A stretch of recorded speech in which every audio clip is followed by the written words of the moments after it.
Think you know everything about Ridley Scott's masterpiece? These 15 bizarre secrets will completely change how you see cinema's most terrifying creature feature forever. Fact 1. The alien was designed by a disturbed madman. H.R. Giger wasn't just an artist. He was a deeply troubled Swiss surrealist whose nightmares literally came to life in Alien's creature design. What most fans don't realize is that Giger suffered from severe night terrors and sleep paralysis that directly inspired the alien's biomechanical horror. He painted his visions immediately upon waking, capturing the raw terror of his subconscious mind. Ridley Scott discovered Giger's work through the book Necronomicon, and was so disturbed by the imagery that he initially questioned whether audiences could handle such psychological violence. Giger's studio was filled with sexual and death imagery so extreme that several cast members refused to visit during pre-production. The artist admitted that creating the alien required him to access the darkest corners of his psyche, resulting in designs that felt genuinely evil rather than simply scary. Fact 2.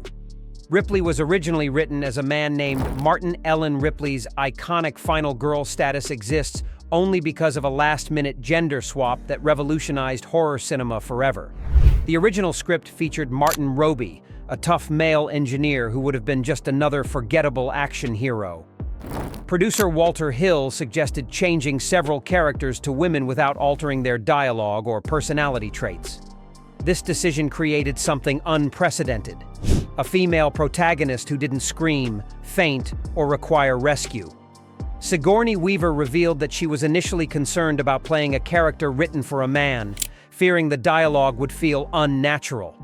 Instead, Ripley's matter-of-fact competence and survival instincts felt refreshingly authentic because they weren't filtered through traditional feminine movie stereotypes.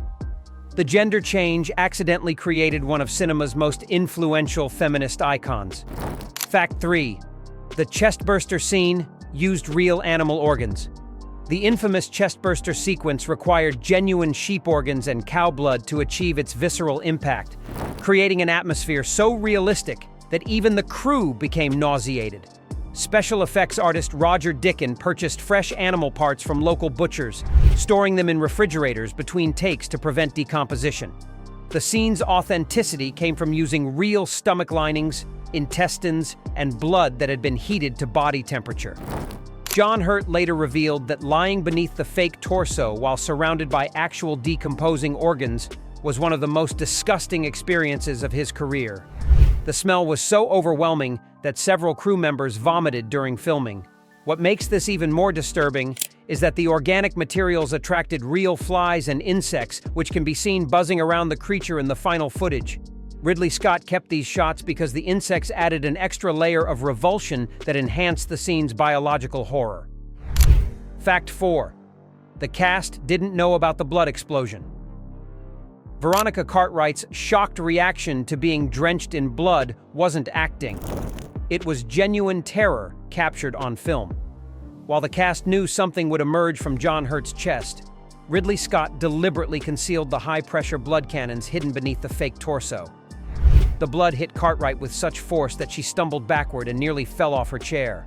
Her horrified expression and instinctive recoil created the scene's most authentic moment of human shock. Scott filmed the sequence with multiple cameras because he knew they'd only get one chance to capture genuine surprise. Fact 5. The alien couldn't see or hear properly. Bolaji Badejo, the 7-foot Nigerian art student who played the alien, was essentially blind and deaf while in costume, making his predatory movements even more impressive. The elaborate headpiece blocked his peripheral vision completely, while the biomechanical suit muffled all sound. Badejo had to rely entirely on off-camera signals from crew members to know when to move or react. His inability to see clearly created the alien's distinctive head movements as he constantly shifted position to locate his targets. The costume's restrictive nature forced Badejo to move slowly and deliberately, accidentally creating the creature's menacing stalking behavior. Most remarkably, Badejo's sensory deprivation helped him develop the alien's otherworldly presence. Fact 6. The Nostromo was built inside a real power plant. Ridley Scott rejected traditional soundstage construction in favor of filming inside actual industrial facilities that created genuine claustrophobia. The Nostromo's corridors were built within a working power plant, where the constant mechanical noise and industrial atmosphere affected the cast's psychological state. The location's authentic industrial sounds, humming machinery, steam hissing, and metal creaking, were recorded live and incorporated into the film's audio design. Cast members reported feeling genuinely oppressed by the environment, which enhanced their performances without requiring traditional acting techniques. The power plant's labyrinthine layout confused even the actors, who frequently became lost between takes. This disorientation translated into authentic uncertainty on screen, as the cast's confusion about their surroundings matched their characters' predicament aboard the alien spacecraft. Fact 7. Ash's milk blood was actually yogurt and cottage cheese. Ian Holmes' android revelation scene required a milk-like substance that would photograph as believable synthetic blood. The special effects team experimented with various materials before settling on a mixture of yogurt, cottage cheese, and pasta sauce that created the perfect viscosity and color. The substance was kept at room temperature to prevent spoilage, but it developed an increasingly sour smell during the lengthy filming process. Holmes later revealed that having the mixture dripping from his mouth for hours created genuine nausea that enhanced his performance as a malfunctioning android. Most disturbing was the cleanup process. The dairy-based mixture began curdling under the hot studio lights, creating chunks that stuck to Holmes' costume and skin. Fact 8. The facehugger was operated like a puppet. The facehugger's realistic movements came from puppeteer hands hidden beneath the creature, creating organic motion that CGI still struggles to replicate. The flexible design allowed operators to manipulate each finger-like appendage independently, giving the creature unsettling, lifelike behavior.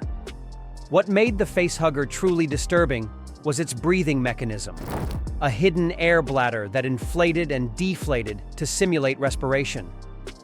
This detail was so subtle that many viewers don't consciously notice it, but the rhythmic movement triggers subconscious recognition of a living creature.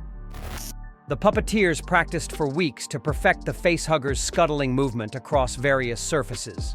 Fact 9. Lambert's death scene was too graphic for theaters. Veronica Cartwright's death scene as Lambert was heavily edited because test audiences found the implied sexual violence too disturbing for mainstream release. Ridley Scott filmed an extended sequence showing the alien's tail moving between Lambert's legs in ways that suggested assault as well as murder. The deleted footage made the alien's predatory nature explicitly sexual rather than simply violent. Scott intended this subtext to enhance the creature's violation themes, but studio executives feared the imagery would receive an X rating that would kill the film's commercial prospects.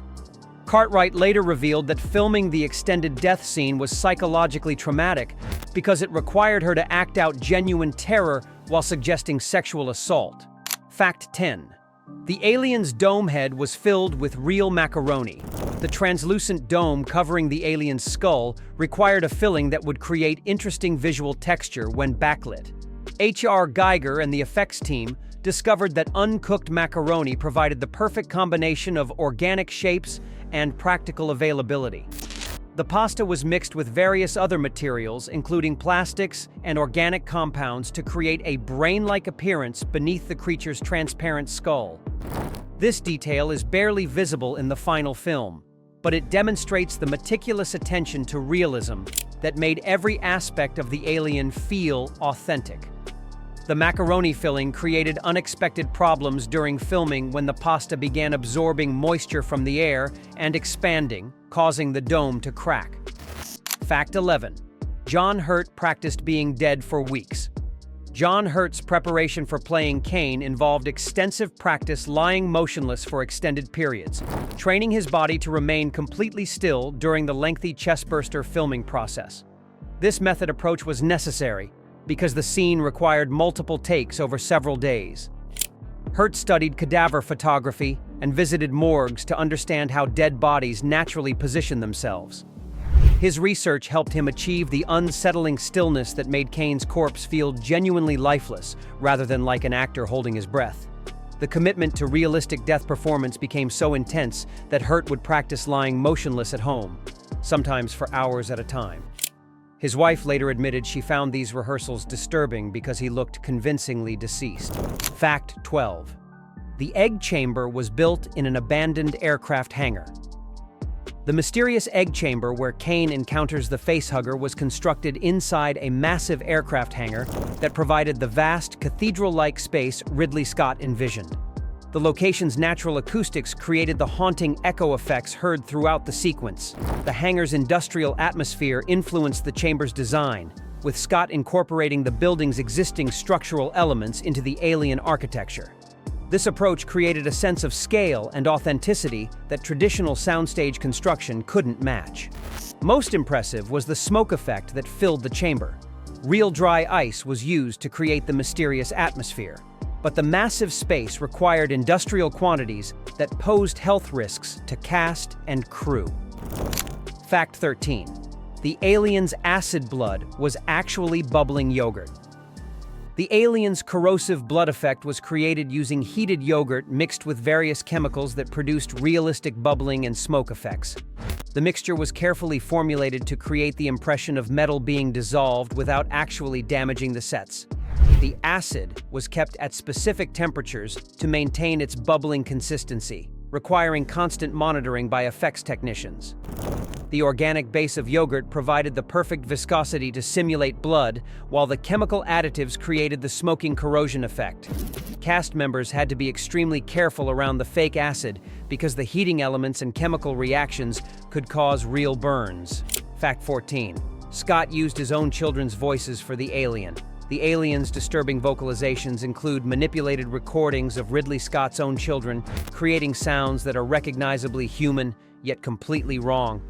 Scott recorded his kids making various noises and played them backward or at different speeds to achieve unsettling audio effects. This technique created the uncanny valley effect in the creature's sounds, familiar enough to trigger recognition, but distorted enough to feel fundamentally wrong. The use of children's voices added an innocence that made the alien's predatory nature even more disturbing. Scott never told his children how their voices were being used, wanting to preserve natural vocal patterns rather than having them perform scary sounds. Fact 15. The movie's title was almost Star Beast. Alien's iconic single-word title emerged from lengthy debates about what to call the film. Original scripts used the title Star Beast, which studio executives felt was too generic and reminiscent of cheap B-movies that the production was trying to transcend. The decision to use Alien as the title was controversial because it focused attention on the creature rather than the human characters. Marketing departments worried that audiences would expect a simple monster movie rather than the psychological thriller that Scott had created. The title's simplicity became its greatest strength. Alien suggested both the creature and the theme of isolation that drives the entire narrative. The single word carried multiple meanings that revealed themselves as audiences experienced the film's layers of terror and paranoia. These 15 bizarre facts prove that Alien's terror came from real creative madness and practical ingenuity that modern filmmaking rarely matches. Subscribe for more deep dives into cinema's strangest secrets, and let me know in the comments which fact shocked you most.